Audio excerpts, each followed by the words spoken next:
OK, can you stand back? Make some space there for the lads. Thank you. That's it. It's OK, Bobby. You'll be OK. Colour's good. Pulse is weak. Right, let's give him some air. So we can have some details? Name, age? His name's Bobby Flynn. I don't know how old he is. 17? 18? And what happened? There's a head injury. You fell. Fell? What, fell over? Tripped? What? No, he fell. From up there. That's my boy. Come on. You'll be fine. Don't let me down. How's he doing? Pulse is still faint. Uh-oh, VF. Stop the vehicle. Priority. Blue call, male, 17. Stand clear. Head injuries, intubated, defibrillated. Let's go and sit down for a minute, shall we? It's Colin, isn't it? Colin Jackson. Yeah, sit down, Colin. You're in charge here, yeah? No, I'm just the foreman. Boss is out. He'll be back in a minute. Right, would you like to tell me what you saw? You're right. What can I say? He was on the pallet and he overbalanced. I thought he was just mucking around, and then it was unreal. Him falling. The sound of him hitting the ground. You think, did that really happen? Yeah, all right, take it easy.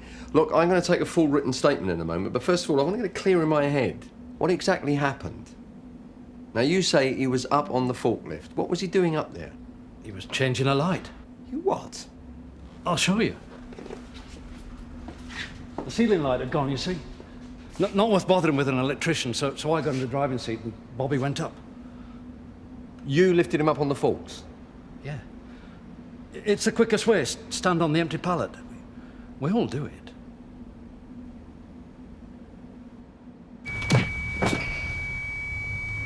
He's not looking too good, is he? Have faith.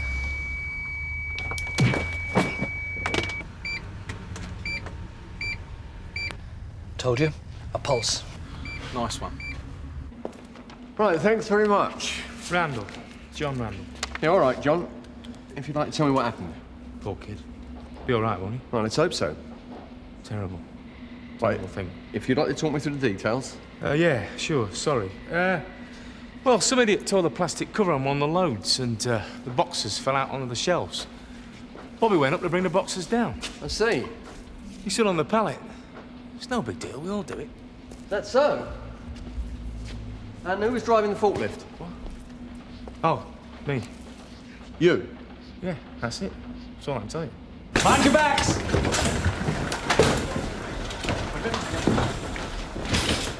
Hey, George. Hello, June. Who have you got? Stabbing victim, you? Industrial accident. We thought we'd lost him on the way here, but we got him breathing again. Fingers crossed. You want a cup of tea? No, not for me, thanks. Sure. Right, Jock, we've got that, and if I could have some pictures of the forklift. Sure. Right, thanks. That's just for the record, in case. Yeah, whatever. Right, if you could bring the pallet down for me, please. What? The pallet. What for? I want to take a closer look at it. The what? I'll do it, John. You stay where you are. What are you playing at? I'm doing my job. I'm being inquisitive. Hold it, Cole. Now, bring it down. There's just one thing I'd like to get clear. Yeah? Your colleague's story is different to yours. Is it? Well, in your statement, you said that Bobby went up to fix these, Yeah, he went up to move the boxes had fallen off the load. What's the problem? Well, Colin tells me that he took him up on the forklift to fix this light. Is that a fact? Colin! What have you been saying? Nothing. The light. I said he was changing the light. You said what? Look, I know how it is. You're both in shock. It's difficult to get things straight in your head. Oh, look, I've got it straight. We thought, while Bobby was up there, he might as well take a look at the light. All right, Colin? Yeah, that's right. I see. Satisfied? Day off, boys? What's going on? Where's Bobby? I thought he was pulling through. He hadn't a chance. Internal hemorrhaging, fractured skull. Fool, wasn't it? Yeah. Figures. Well, that's life. And how long have you owned the warehouse? What, 8, 9 years? And in all that time, it's never occurred to you to invest in a ladder? don't you start, man. I got the health and safety coming round in the morning. They're going to eat me alive. No wonder. This is a very serious accident. Your safety procedures are shoddy. If I had my way... Yeah, I know. I'm the big bad wolf. All right, lads. Would you credit it? Best friend pusher of a wall. Some friend. He died, you know. Boy from the warehouse. Yeah. You keep saving them, doctors keep losing them. What can you do? Maybe you should be a doctor. Nah, cast down the sight of blood. Take care, pal. See ya. 9-2 from 2-1. You're saving, Sarge. Go ahead.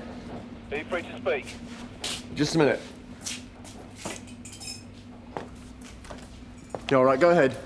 Yeah, Bobby Flynn. He didn't make it. He died in recess. Yeah, all right. Thanks, George. Sierra Oscar from 9-2. You received that? Yeah, I did. Do you want me to contact Mr. Monroe? Yeah, if you would, please. And can you get hold of the coroner for me? It's Bobby Flynn, 17 years old, 11A Goddard Avenue. Died in resus, seemingly from a fall at Webley and Brown's warehouse. And if you could get the Socko down here as well. So. Got that. Is that the hospital? Yes, it is. He's dead, isn't he? He's dead. Yes, he is. I don't believe this. I'm gonna be sick. Easy. Easy go.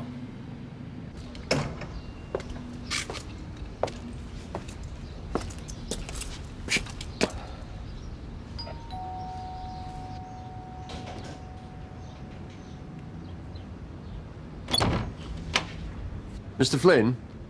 Yes? Sergeant Cryer, Sun Hill. May I come in?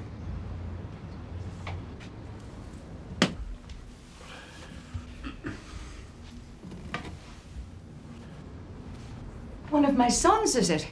Sean? Aidan? James? Bobby? It's Bobby. Bobby? Well, now that's a surprise if it was Aidan. I'm afraid I'll tell it's- you straight, Bobby's never been in trouble before. Well, he's not exactly in trouble. I'm afraid there's no easy way to say this. There was an accident at the warehouse this afternoon.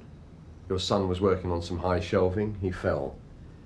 He was taken to the hospital and certified dead at 3:10. I'm afraid Bobby is dead, Mrs. Flynn. No, he's not. You're kidding me. I'm No. sorry, Mrs. Flynn. It's... No! Friday! No! Friday! Not Bobby! Not Bobby! It's okay, Pat. Mrs. Flynn. It's okay, Pat. It's okay. Okay, Pat. Come on. Well, thanks for notifying me, Matthew. Any suspicious circumstances? Not that I know, sir. Who's doing the investigation? Bob can stay with it. I've enough on my plate. Makes you wonder, doesn't it? Smoking, car crashes, falling off a forklift truck. Oh, don't worry, Matthew. Some jealous husband will do for you. Thank you, sir. I'll watch my back. I'll have to be getting back, but we'll need you to come to the hospital to do the identification. It might not be him.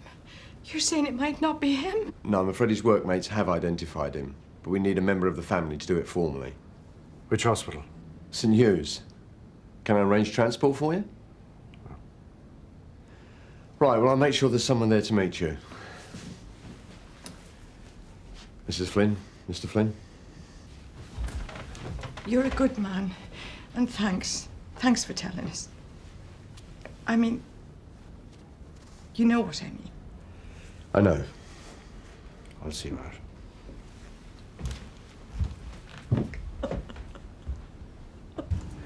You know, I can't understand it. I just can't. Well, it's only natural.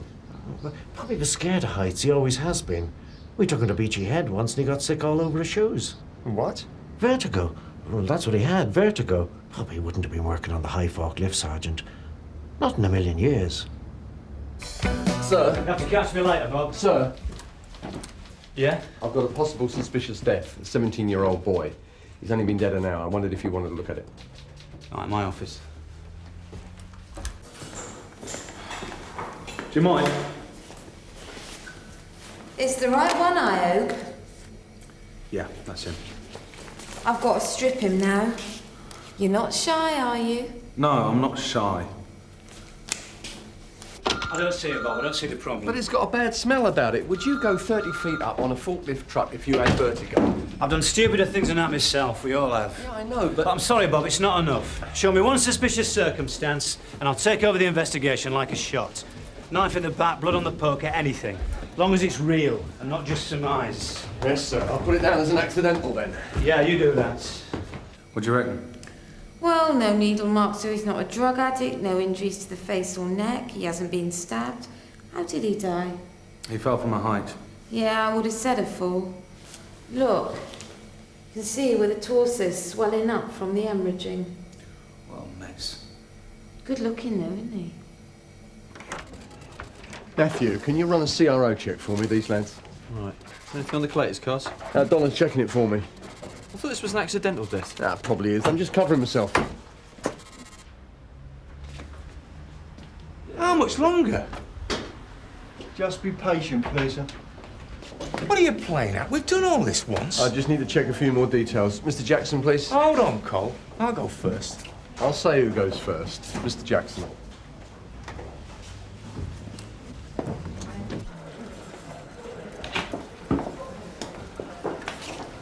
My name's Seamus Flynn. Mr. Flynn? I want to see my boy. Please. Of course. You know all this. We stacked a load from a kitchen furnishings company. Then we broke for lunch. After lunch, Johnny said there was some gear spilled on the shelving. Johnny? That's John Randall? Yeah. Bobby volunteered to go up on the forklift. He did. Well, you know the rest. That's a pretty stupid thing to do. Use a forklift as an elevator. Maybe, but it was standard practice. I'll take your word for it, but let me ask you a question. If Bobby was petrified of heights, and apparently he couldn't go up a flight of stairs without puking, why would he go up on a forklift truck? Why, Colin? What are you getting at? Answer the question, please. I can't. You can't? Why not?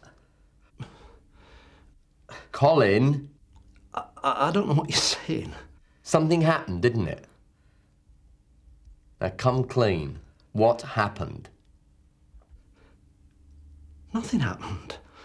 Bobby lost his balance, that's all.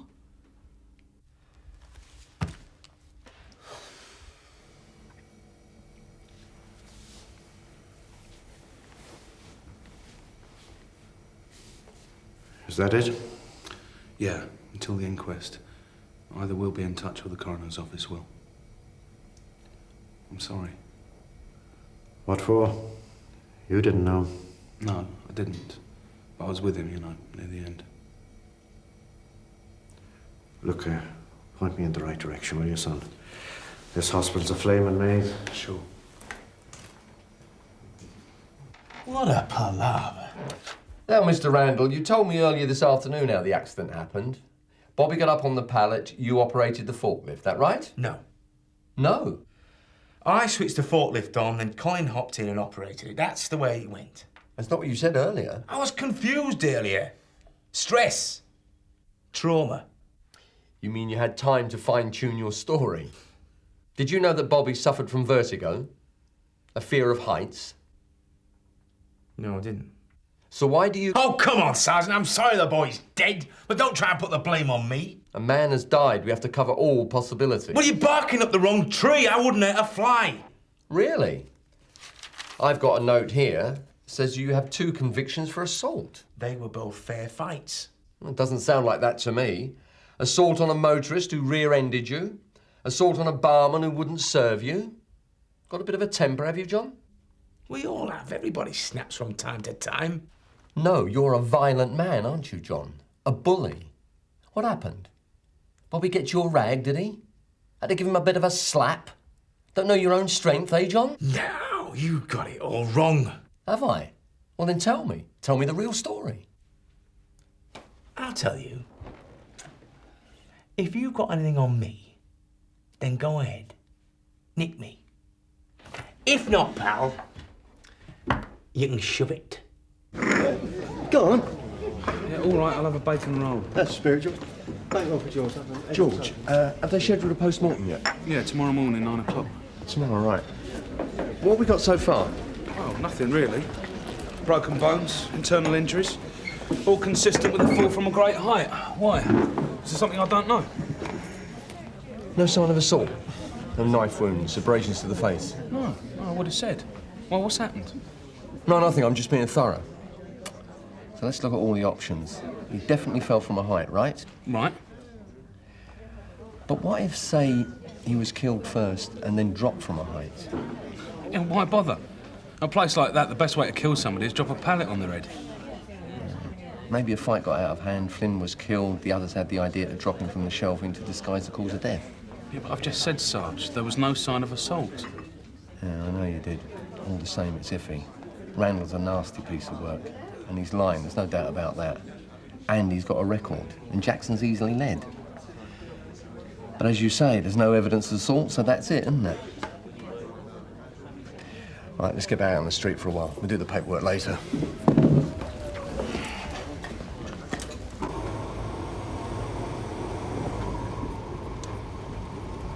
Hey, Colin. Thought you came by car. Yeah. Randall's. Turned me head, he went without me. You going home? Nah, back to the warehouse. Hop in.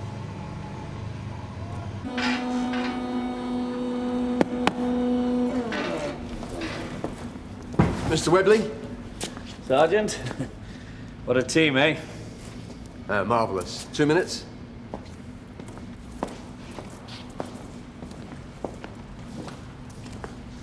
I'll talk to you about Bobby, what he was like. Bobby was fine, no problem. Okay, he was a bit tough, slow on the uptake like, but he did the job.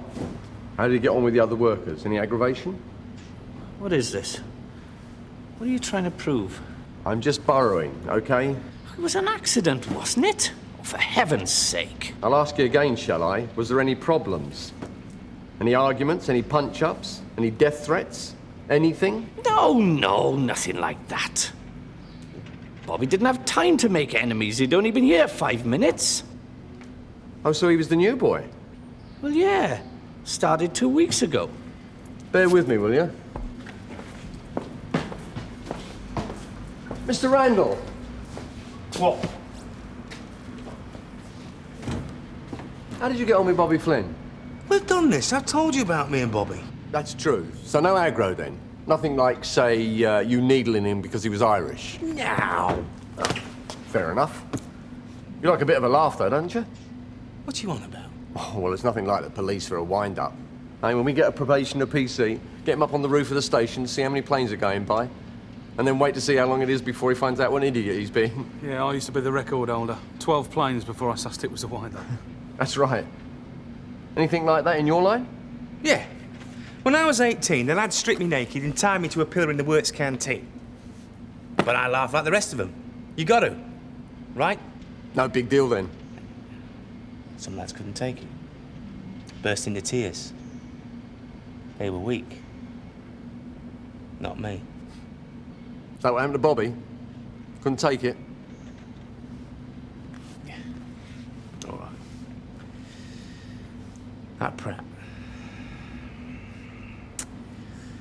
All the young lads get to do it. All you got to do is keep your nerve. Pillock. Stood up on the pallet. Started to sway. Fell. Initiation test. Breaking the new boy. Yeah. And whose idea was that? Whose bright idea was that? Jackson. He wanted to keep Bobby in line. Then when it all went wrong, he said, we got to keep our mouths shut. He said we'd all be in big trouble. We had to stick together. And how did you get the boy up onto the pallet? Jackson grabbed him, threw him on. Said he'd climb if he moved. Then I lifted the force.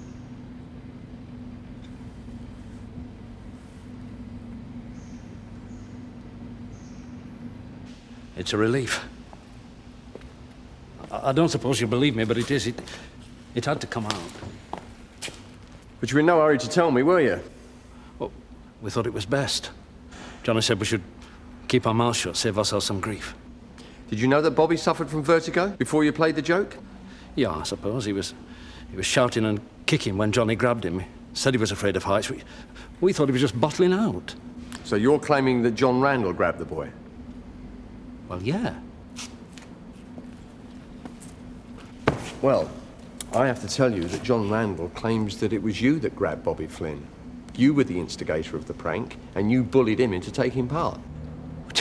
Don't make me laugh. Randall's the one. I mean, he made me. He's one of those blokes. I mean, he always gets his own way. Don't ask me why.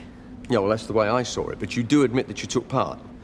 Look, Randall forced the boy onto the pallet. I operated the forks. He said he'd punch me head if I didn't. Yeah, I helped. But it weren't my fault. You know that, don't you? I don't know what I know. You must believe me. I believe you, but that's not the point. You were the foreman. You were in charge. You had the duty of care. Rubbish. I'm only the foreman because I do the paperwork. You were in charge. Yeah, I was. Mr. Jackson, I have to inform you. I intend to submit a report to the CPS, and if there is sufficient evidence to prosecute you, we will. On the serious charge, the very serious charge, of causing manslaughter by gross negligence. George. Can I get me coat? Yeah, go on then. Are you sure you can make this stick, Sarge? I don't know, but I hope so. It stinks. But it was an accident, really. A joke that got out of hand. It was bullying. It was recklessness. Oh, come on, Sarge. Who could have guessed, eh? He was screaming, he was kicking, don't put me up there, he was shouting. Now, how could anyone ignore that, eh? How could anyone think he was okay? You get worse on the bus back after rugby He matches. was You have to 30 take your foot licks. up in the air. What was he supposed to say? Oh, this is a good crack, lads. It was bad luck. It was negligence. Whose side are you on? I don't know. Look, I'm not trying to defend them. I just think... Well, what would I have done? The right thing, I hope. Johnny's just been telling me. You have to believe me, Sergeant. I had no idea what was going on. That initiation business. Yeah, see no evil, hear no evil. It's the truth. If there's anything I can do. We'll be in touch. Someone will be around to see you. Randall and Jackson are coming with us. We need to get some more details at the station. This is a nightmare. I called round to see Bobby's parents this afternoon. Oh, yeah? Nice people. Didn't like me much, though. There was a moment I thought Bobby's mother was going to hit me. And she didn't? She didn't. Got off lightly, didn't you?